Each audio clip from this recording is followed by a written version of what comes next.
Et si on s'était trompé sur toute la ligne, sur nos tout premiers pas, aujourd'hui, on va explorer une théorie qui, franchement, renverse complètement l'histoire de notre évolution.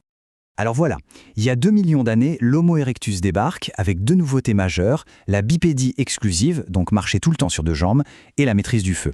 La question c'est, laquelle de ces deux avancées a vraiment tout déclenché? La réponse, vous allez voir, elle est assez surprenante.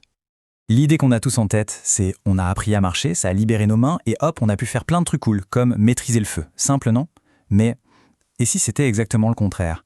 Et si c'était le besoin, le désir de contrôler le feu qui nous avait en quelque sorte forcé à nous tenir bien droit? Et là, on voit bien la rupture. C'est le jour et la nuit. D'un côté, une humanité qui stagne, coincée en Afrique, avec une évolution qui se traîne pendant des millions d'années. Et de l'autre, bam, une humanité qui part à la conquête du monde. Alors qu'est-ce qui a bien pu provoquer un tel changement? Ok, pour bien comprendre l'ampleur de cette révolution, il faut faire un petit bond dans le passé. On va retourner à une époque où, franchement, les choses n'avançaient pas très vite. Non mais il faut bien se rendre compte de la lenteur du truc.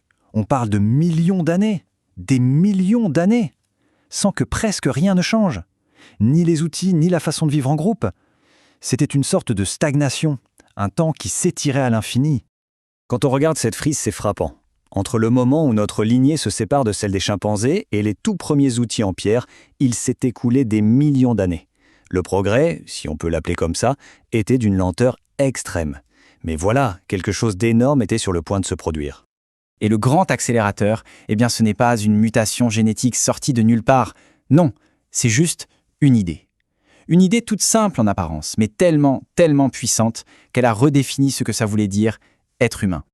Alors, mettons-nous dans la peau d'une de nos ancêtres. On va l'appeler Gono, pour l'histoire. Elle est là, il y a 2 millions d'années, un orage vient de passer, et devant elle, un arbre qui fume, touché par la foudre. Et à ce moment précis, elle a une idée. L'idée qui va changer le cours de notre histoire. Son idée, c'est tout bête. Prendre un peu de ce feu pour aller réchauffer ses petits. Ça paraît simple, hein? Pourtant, cette pensée est peut-être l'idée la plus révolutionnaire de toute notre histoire.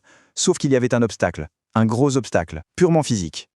Parce que pour transformer cette idée en réalité, nos ancêtres ont dû payer le prix fort. Et ce prix, il est littéralement gravé dans nos os, dans notre corps, encore aujourd'hui. Pensez-y une seconde. Comment on transporte une branche enflammée quand on se déplace principalement à 4 pattes? C'est juste impossible.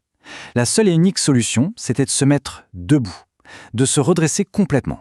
Et ça, c'était forcer un corps, qui était fait pour être courbé, à adopter une posture complètement nouvelle et même douloureuse. Et ce fameux coup, on le paye tous les jours. Mal de dos chronique, genoux qui grincent, migraine, eh bien tout ça, c'est la conséquence directe de cette adaptation forcée.